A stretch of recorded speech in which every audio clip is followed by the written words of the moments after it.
So ఇక్కడ globe తయారు, దీని మీద గణేశుడు నిలబడి ఉన్న ప్రతిమ ఇక్కడ నుంచి ఆ హైట్ వరకు నిలబడి ఉంటుందన్నమాట.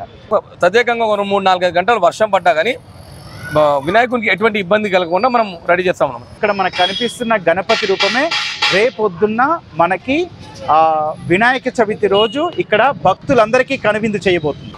కర్రలు వచ్చేసి దాదాపు ఒక 25 టన్నుల కర్రలు తీసుకొచ్చాము. పోస్టర్ త్వరగా రిలీజ్ చేయడానికి రీజన్ ఏంటంటే జోగారావు గారు తమిళనాడు సంబంధించిన మూర్తి గారు రావడం జరుగుతుంది అన్నమాట. వాళ్ళు వచ్చిన తర్వాత మట్టి పనులు అనేది ప్రారంభమవుతాయి. కానీ 69 అడుగులు కుదించడానికి రీజన్ ఏమైనా ఉందా? మన కరోనా తర్వాత మీరు చూసినట్టయితే భక్తుల సంఖ్య విపరీతంగా పెరిగిపోయింది. అన్న సార్ లడ్డు విషయంలో స్పెషల్ కేర్ తీసుకున్నారా? గతంలో మనకి ఎవరైనా లడ్డు ఇచ్చినా ఇమీడియట్ నెక్స్ట్ డే నుంచి ప్రసాదం పంపిణీ చేసేస్తా ఉన్నాం. ఓం గణేశాయ నమః. మనమున్నాం ఖైరతాబాద్ మహాగణపతి కొలువు తీరబోయే ప్లేస్లో అనమాట. ప్రపంచం మొత్తాన్ని కూడా మన హైదరాబాద్ వైపు ఖైరతాబాద్ వైపు తిప్పిన గణపతి విగ్రహం ఏదైనా ఉందంటే ఖైరతాబాద్ మహాగణపతి. ప్రస్తుతం మరికొన్ని రోజుల్లో ఇక్కడ మనకి మహాగణపతి, ఈసారి విశ్వశాంతి మహాగణపతి కొలువు తీరనున్నారు. దాదాపు 60 అడుగుల ఎత్తులో అయితే ఈసారి కొలువు తీరినారు. ఈసారి చాలా ప్రత్యేకం అని చెప్పొచ్చు. ఈసారి ఓ పక్కన పూరి జగన్నాథుడు అట్లాగే గజ్జలమ్మ దేవిని కూడా ప్రతిష్ఠించనున్నారు. మరొక పక్కనేమో లక్ష్మీ సమేత హయగ్రీవ స్వామిని కొలువు తీర్చనున్నారు. ఇట్లా ఒక విశ్వశాంతి మహాగణపతి థీమ్తో తీసుకొస్తున్నారు. కింద ప్రపంచం మొత్తం అండి, ప్రపంచం ఆ గ్లోబ్ మీద మనకి వినాయకుడు అయితే రాబోతున్నాడు అనమాట. సో అసలు ఈసారి ప్రత్యేకతలు ఏంటి, ఇప్పటివరకు పనులు ఎక్కడి వరకు వచ్చాయి, ఇవన్నీ కూడా ఒకసారి మనం మాట్లాడదాం. అట్లాగే ఈసారి స్పెషాలిటీస్ ఏంటో కూడా చూసుకుందాం. ఇంకెన్ని రోజుల్లో మనకి ఇక్కడ వినాయక విగ్రహాన్ని తుది మెరుగులు దిద్దబోతున్నారు కూడా ఒకసారి విగ్రహం కమిటీకి సంబంధించిన చైర్మన్ ప్రస్తుతం మనతో పాటున్నారు. ఒకసారి ఆయనతో మాట్లాడదాం. ఇక్కడ ఖైరతాబాద్ గణేష్ దగ్గర ఏ చిన్న పని కూడా నిర్లక్ష్యం చేయకుండా ప్రతిదీ పకడ్బందీగా జరుగుతుంది. ఇప్పుడు ఎట్లయితే విశ్వశాంతి మహాగణపతి అనుకున్నామో గ్లోబ్ తయారవుతుందో దీనికి సంబంధించిన పనులు కూడా దగ్గరుండి పర్యవేక్షిస్తున్నారు కమిటీ చైర్మన్ ప్రస్తుతం రాజ్ కుమార్ గారు మనతో పాటున్నారు. ఆయన నిర్జల ఏకాదశి 6వ తేదీ ఈ వినాయకుని ఆనవాయితీగా ఆ రోజు పూజ చేసి కర్ర పూజ చేసి మొదలు పెడతాము. కర్ర పూజ చేసిన తర్వాత మచిలీపట్నం నుంచి బిల్డర్స్ నాగబాబు అనే టీం వాళ్ళ ఆధ్వర్యంలో ఇక్కడ వర్క్ చేయడం జరుగుతుందన్నమాట. మరి వాళ్ళు ఒక్కరోజు పని చేస్తే 2 రోజుల వర్క్ చేసినట్టు అనమాట. వాళ్ళు మార్నింగ్ 6 నుంచి రాత్రి 9 గంటల వరకు వర్క్ చేస్తారు. సో అదేవిధంగా వారు వచ్చిన తర్వాత ఇక్కడ బిల్డింగ్ సామాన్ సికింద్రాబాద్ నుంచి తీసుకొస్తాము. దాని తర్వాత నెక్స్ట్ మీరు చూసుకున్నట్టయితే కర్రలు వచ్చేసి దాదాపు ఒక 25 టన్నుల కర్రలు తీసుకొచ్చాము. నర్సాపూర్ ఆంధ్రప్రదేశ్ రాష్ట్రంలో నుంచి నర్సాపూర్ అనే జిల్లాల నుంచి తీసుకురావడం జరిగింది అనమాట. దాని తర్వాత నర్సయ్య అనే కార్పెంటరు, ఆయన ఆధ్వర్యంలో సుమారు 15 మంది షెడ్ వేయడం జరిగింది. దాదాపు 20 రోజుల పైన సమయం పట్టిందనమాట. 20 డేస్ పైన సమయం పట్టిందనమాట. దాని తర్వాత ఇప్పుడు మరొక 10 రోజులలో మీరు చూసినట్టయితే 10 రోజులలో మట్టి పనులు అనేది ఒరిస్సా సంబంధించిన జోగారావు గారు తమిళనాడు సంబంధించిన మూర్తి గారు రావడం జరుగుతుంది అన్నమాట. వాళ్ళు వచ్చిన తర్వాత మట్టి పనులు అనేది ప్రారంభమవుతాయి.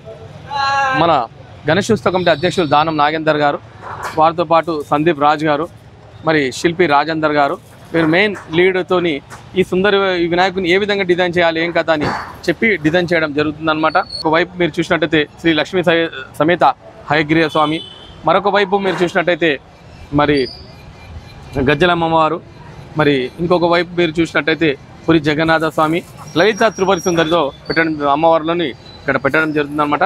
మరి ఈ సంవత్సరం ఒక ప్రత్యేకత ఏంటంటే ఏదైతే వినాయకుని పెట్టే స్థలంలో గజ్జలమ్మ వారి గుడి ఉండే సుమారు 75 సంవత్సరాల పూర్వము ఆ వినాయకుని విగ్రహాన్ని మా పెద్దనాన్నగారు స్వాతంత్ర సమరయోధులు ఎవరైతే శంకరయ్య గారు స్టార్ట్ చేశారో ఆయన ఆ విగ్రహాన్ని తీసేసి పక్కకున్న బార్లో పెట్టి ఇది ఒక 5 ఫ్లోర్ల గుడి కడదామని స్టార్ట్ చేశారన్నమాట. 5 ఫ్లోర్లు అజంతా ఎల్లోరా కేవ్ నంబర్ 19 మోడల్లో ఈ గుడి కన్స్ట్రక్షన్ జరిగిందనమాట. సో ఆ 70 సంవత్సరాల తర్వాత మళ్ళీ అమ్మవారిని ఈ సంవత్సరం ఫస్ట్ టైం పెట్టడం జరుగుతుంది అనమాట. ఎందుకంటే ఆ సంవత్సరం తర్వాత మళ్ళీ అమ్మవారు అక్కడ పూజలు అందుకుంటుంది. కానీ మా వినాయకుని దగ్గర అమ్మవారు తీసుకోవాలన్న నా ఆలోచనతో అమ్మవారిని ఈ సంవత్సరం తీసుకురా. అమ్మవారి గురించి చర్చ జరుగుతున్నప్పుడు పోస్టర్ గురించి కూడా డిస్కషన్ జరిగింది. మనం ఇంత త్వరగా ఎప్పుడు పోస్టర్ రిలీజ్ చేయలేదు. లాస్ట్ ఇయర్తో కంపేర్ చేస్తే మొత్తం విగ్రహం రివీల్ కావచ్చు, ప్రతిదీ డీటెయిల్ కానీ పోస్టర్ త్వరగా రిలీజ్ చేయడానికి రీజన్ ఏంటంటే యాక్చువల్లీ వినాయకుని మనం ఎప్పుడైతే మొదలు పెడతామో ఖచ్చితంగా ఒక డిజైన్ అనేది అనుకుంటాం. ఈ సంవత్సరం మనం గత సంవత్సరం చూస్తే సప్తముఖ మహాశక్తి వినాయకుని ఏర్పాటు చేశాం. సప్తముఖ మహాశక్తి వినాయకుడు ఎందుకంటే 70 సంవత్సరాలు పూర్తి చేసిన కారణంగా ఏర్పాటు చేశామన్నమాట. అప్పుడు మనం ముందే డిజైన్ రెడీ అయిపోయింది. ఒక బాలరాముడు, నేను ఏదైతే కర్ర పూజలో చెప్పాను బాలరాముని పెడతామని చెప్పాము. అయోధ్య వెళ్ళి చూడలేని వారికి, ఎందుకంటే అయోధ్య అదే 5 సంవత్సరాల ఇష్యూ నరేంద్ర మోడీ గారి ఆధ్వర్యంలో సాల్వ్ అయింది కాబట్టి ఆ బాలరాముని పెట్టడం జరిగింది. ఎందుకంటే ఎవరైతే అక్కడ వెళ్ళి చూడలేదు కూడా వచ్చింది కాబట్టి ఆ టైంలో నేనైతే ఈ సంవత్సరం ఏంటంటే గత సంవత్సరం కూడా పోస్టర్ చాలా మంది అడిగారు. అసలు లేట్ గా కూడా మనం వినాయకుడి విగ్రహం స్టార్ట్ చేయడం జరిగింది. గత సంవత్సరం ఏంటంటే డబుల్ కళాకారులను పెట్టి మేము వర్క్ చేయించాం. ఎందుకంటే దాదాపు 60 రోజుల సమయంలో 70 అడుగుల వినాయకుడు తయారు చేశాం. అంటే 70 అడుగులు అన్నా కానీ సుమారు 60 అడుగుల పైన ఉంటుంది. ఈ సంవత్సరం ఏంటంటే ఆ ఇబ్బంది కలగదు, పోస్టర్ రిలీజ్ కోసం అందరు వెయిట్ చేయడం తెలియదు అనే ఉద్దేశంతో ఖచ్చితంగా ముందే రివీల్ చేయడం జరిగింది అనమాట. మనము 70 అడుగుల పైన అన్న కాన్సెప్ట్ నడిచింది కదా, కానీ 69 అడుగులు కుదించడానికి రీజన్ ఏమైనా ఉందా? 69 కూడా కాదు, సుమారు 60 అడుగుల పైన ఉంటుంది అంటే విగ్రహం. అంటే పర్టికులర్ ఇది ఒక స్టెబుల్ హైట్ ఉంటుంది అనమాట. పెద్ద హైట్ కూడా కాదు, స్టెబుల్ హైట్ ని పెట్టడం జరుగుతుంది అనమాట. సుమారు 60 అడుగుల పైన ఉంటది. ఇదేంటంటే మన 1954లో శంకరయ్య గారు ఎప్పుడైతే స్టార్ట్ చేశారో, స్టార్ట్ చేసిన తర్వాత ఏంటంటే మన ఒక్క అడుగు పెంచుకుంటూ శంకరయ్య గారు, వాళ్ళ తమ్ముడు నరసింహ గారు, అదేవిధంగా సుదర్శన్ గారు, మా నాన్నగారు వీళ్ళందరూ కలిసి ఏం చేశారంటే విగ్రహాన్ని స్టార్ట్ చేయడం జరిగింది అనమాట. అందరు బస్సు వాళ్ళ సపోర్ట్, వాళ్ళ ఫ్రెండ్స్ అందరు. దీన్ని శంకరయ్య గారు లీడ్ తీసుకుంటూ అందరి సపోర్ట్ తోని 70 అడుగుల దాకా తీసుకెళ్లారు. 70 సంవత్సరాలు. ఈసారి ఎంతమంది వచ్చే ఛాన్స్ ఉందండి? దానికి సంబంధించి భద్రతలు ఎంతమంది వస్తారనేది ఎవరి మనం క్యాల్కులేషన్ చేయలేము. మన కరోనా తర్వాత మీరు చూసినట్టయితే భక్తుల సంఖ్య విపరీతంగా పెరిగిపోయింది. సో మీరు లాస్ట్ టైం చూసినట్టయితే మేము 9 రోజులు అసలు ఉదయం నుంచి రాత్రి వరకు అసలు జరగకుండా ఫుల్ పబ్లిక్ వచ్చారు. అంటే ఒక ఉష్కపోతే రాలేంత పబ్లిక్ అనే సామెత మీద ఆ విధంగా పబ్లిక్ వస్తే ఉదయం నుంచే వారిని భగవంతుడి దగ్గర కాకుండా దూరం నుంచి దర్శించి పంపించడం జరిగింది అనమాట. ఈ సంవత్సరం కూడా అంతే సంఖ్యలో పబ్లిక్ వచ్చే అవకాశం ఉంది. ఏదైతే కోరికలు కోరుకుంటారో ఆ కోరికలు తీర్చాయి అనమాట. ఆ తీరడం వల్ల ప్రతి సంవత్సరం భక్తుల సంఖ్య అనేది పెరగడం జరిగింది అనమాట. ఇంకోటి ఏంటంటే ప్రపంచంలో ఇంత పెద్ద అయిన విగ్రహం ఎక్కడ చేయరు.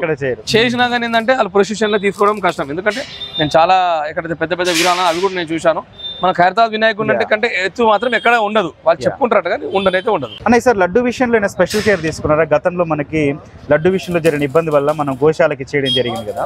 గణేశుడు ఎంత నమ్మకమో గణేశుడి లడ్డు కూడా అంత ప్రాముఖ్యత సంపాదించింది. మీరు ఎప్పుడైతే లడ్డు ఎవరైతే తింటే వాళ్ళ కోరికలను తీరుతున్నాయి కాబట్టి 1,00,000 లడ్డు ఆశించే వారి సంఖ్య పెరిగిపోయింది. ఆ లడ్డు పంపకం అనేది చాలా కష్టతరం అయిపోయింది. కాబట్టి ఏం చేస్తున్నామంటే లడ్డు పెద్ద లడ్డు అయితే పెట్టట్లేదు. మేమన్నా చేతిలో పెడితే అది ఎక్కువైతుందని లడ్డు పాదాల దగ్గర పెడతామని చెప్పాము. కానీ కొంతమంది లడ్డులు ఇచ్చే వాళ్ళు ఒప్పుకోలేదు అనమాట. లేదు అని అన్నారు. అయితే మేము చేసామంటే ఎవరైనా లడ్డు ఇచ్చినా ఇమీడియట్ నెక్స్ట్ డే నుంచి ప్రసాదం పంపిణీ చేసేస్తా ఉన్నాం అనమాట. ఇప్పుడు చాలా మంది లడ్డు తెచ్చిస్తా ఉన్నారు. ఎవరు లడ్డు తెచ్చిచ్చినా 90% నెక్స్ట్ డే నుంచి ఇమీడియట్లీ పనిచేస్తా ఉన్నాం అనమాట. ఎందుకంటే మరి చివరి అయిందనుకో ఆశించే వారి సంఖ్య పెరుగుతుంది. ఈ వచ్చే లడ్డు కూడా ఏంటంటే మన 10 రోజులు ఎంతమంది పబ్లిక్ వస్తారో సరిపోయేంత లడ్డు వస్తుంది మన దగ్గర. దేవుని పాదాల దగ్గర పెట్టి పూజ చేసిన తర్వాత పంచుతారు కదా, దాన్ని కూడా ఎందుకంటే మళ్ళీ మంచి జరుగుతుంది కాబట్టి మాకు ఎన్నో దాని లడ్డు తిన్న వాళ్ళు మాకు చెప్పడం అనేది మాకు చాలా. కాబట్టి ఏంటంటే సో ఇట్లా అనమాట. ఇంకోటి ఏంటంటే ఈ గణేశుడు శంకరయ్య గారు మా పెద్దనాన్న గారు స్టార్ట్ చేశారు, స్వాతంత్ర సమరయోధులు. ఆయన తర్వాత ఆయన సారథ్యం తర్వాత మా నాన్నగారు సుదర్శన్ గారు, ఆయన 2020 స్వర్గస్థులయ్యారు. దాని తర్వాత ఇప్పుడు సందీప్ రాజు గారు కొన్ని సంవత్సరాల నుంచి ఆయన కూడా లీడ్ చేస్తూ ఉన్నారు. దాని తర్వాత ఈ భాగ్యం నాకు కలవడం అనేది నా పూర్వజన్మ సుకృతం. ఎందుకంటే ప్రపంచంలో వినాయకుడు అంటే ప్రతి ఒక్కరి దృష్టి ఆ ఖైరతాబాద్ వైపు ఉంటుంది. సో దాన్ని ధర్మంగా మేము ఆర్గనైజ్ చేసుకుంటూ వస్తూ ఉన్నాం అనమాట. ఎందుకంటే ధర్మం రక్షిత అన్నట్టు ఈ 70 సంవత్సరాల చరిత్రలో కూడా ఎవరికి ఎటువంటి చిన్న ఇన్సిడెంట్ కూడా జరగకుండా రన్ అవ్వకుండా వస్తూ ఉందన్నమాట. ప్రభుత్వం సంబంధించిన మన దానం నాగేందర్ గారు, అదేవిధంగా ఇంతకుముందు శ్రీనివాస్ యాదవ్ గారు ఉండే. మరి ఈ సంవత్సరం ఏంటంటే మన ముఖ్యమంత్రి గారు రేవంత్ రెడ్డి గారు, అదేవిధంగా పొన్నం ప్రభాకర్ గారు, మళ్ళీ గద్వాల్ విజయలక్ష్మి గారు, మన ఖైరతా కార్పొరేట్ విజయారెడ్డి గారు, వాళ్ళ సోదరుడు ఎక్స్ఎమ్మెల్యే విష్ణువర్ధన్ రెడ్డి గారు, చింతన రామచంద్ర గారు, మన సెంట్రల్ మిషన్ కిషన్ రెడ్డి గారు, ఇట్లా ఏ ప్రభుత్వ అధికారిగా ఉన్నదని ప్రభుత్వ అన్ని డిపార్ట్మెంట్స్ వాళ్ళు water works, electricity board, police department వాళ్ళు మెయిన్ అన్ని రకాలుగా చూస్తూ ఉంటారు. ఎలక్ట్రిసిటీ బోర్డు అట్లా వాళ్ళందరూ సహకారంతో 70 సంవత్సరాలు కంప్లీట్ చేసి సక్సెస్ చేసుకుంటూ వచ్చాము. ఈ సంవత్సరం కూడా అందరినీ సపోర్ట్ తీసుకొని అన్ని ప్రభుత్వ సంబంధించిన అన్ని డిపార్ట్మెంట్స్ వాళ్ళు సహకారంతో మేము ఈ వినాయకుని కూడా ఈ సంవత్సరము సక్సెస్ చేస్తామని పక్కా తెలియజేస్తా ఉన్నాం. ఎందుకంటే ఇది ఒక పవర్ అనేది రన్ చేస్తుంది. అదొక గణేశోత్సవ కమిటీ అని కాదు, ఒక పవర్ అనేది రన్ చేయడం జరుగుతుంది. వినాయకుడిని ప్రారంభం అంటే వినాయకుడి తుది మెరుగులు దిద్దడం వరకు కావచ్చు, మొదలు పెట్టేది ఎప్పుడు మనం ఎవరైనా నటించినా ఇమీడియట్ నెక్స్ట్ డే నుంచి ప్రసాదం పంపిణీ చేసేస్తా ఉన్నాం అంటారు. ఒకటి అయితే ఆ పౌడర్ రూపంలో వచ్చిన దాన్ని మనము నీళ్ళలో మిక్స్ చేస్తే అది బంగమట్టి రూపంలో అయిపోతుంది అనమాట. సో దాన్ని వరిగడ్డు మీరు చూసవచ్చు, వరిగడ్డి సంచిలో వరిగడ్డి, వరి పొట్టు, ఇసుక అట్లా కొన్ని ఇంగ్రీడియంట్స్ మనం కలపడం వల్ల ఒక 2-3 లేయర్లలో కలుపుతాం. కలపడం వల్ల ఏమైందంటే ఒక ప్రత్యేకంగా ఒక 3-4 గంటలు వర్షం పడ్డా కానీ వినాయకునికి ఎటువంటి ఇబ్బంది కలగకుండా మనం రెడీ చేస్తాం మనం. ఇక్కడ మనీ అని కూడా స్పెషలిస్ట్ ఒక ఆయన వస్తుంది తమిళనాడు నుంచి. సో ఇట్లా చాలా మంది ఉన్నారన్నమాట శిల్పులు. సో అందరూ రెడీ చేసి భగవంతుని రెడీ చేయడం జరుగుతుంది అనమాట. రైట్ అన్న, ఆల్ ది బెస్ట్ అన్న. వెయిట్ చేస్తున్నాం. జై గణేష్ మహారాజ్ కి జై. స్టేజ్ ఎంత ఇక్కడ పగడ్బందీగా వెల్డింగ్ చేసి ఉంచారు. ఇప్పుడు ఏదైతే మనకి గ్లోబ్ ఆకారంలో కనిపిస్తుందో మనకి విశ్వశాంతి మహాగణపతి ఈసారి ఖైరతాబాద్ మహాగణపతి థీమ్ ఉంది కదా. సో ఇక్కడ గ్లోబ్ తయారు, దీని మీద గణేశుడు నిలబడి ఉన్న ప్రతిమ ఇక్కడ నుంచి ఆ హైట్ వరకు నిలబడి ఉంటుందన్నమాట. సో ఇక్కడ గ్లోబ్ వస్తుందన్నమాట. అట్లాగే వెల్డింగ్ పనులు కూడా చూడొచ్చు, చాలా పకడ్బందీగా చూస్తున్నారు. 1-2 సార్లు చెక్ చేసుకున్నాక కన్ఫర్మ్ అయిన తర్వాత నెక్స్ట్ స్టేజ్ వర్క్కి అయితే వెళ్తూ ఉన్నారు. వీళ్ళందరూ కూడా ప్రొఫెషనల్ అని చెప్తున్నారు.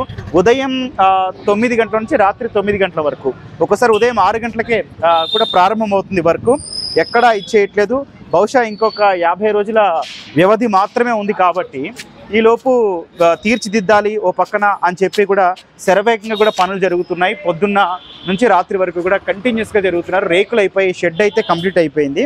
ఇక్కడ మనకు పోస్టర్లో చూపించినట్టు ఇక్కడ దేవతలు వస్తారు. అట్లాగే ఈసారి గ్రామ దేవత కూడా తీసుకొస్తూ ఉన్నారనమాట.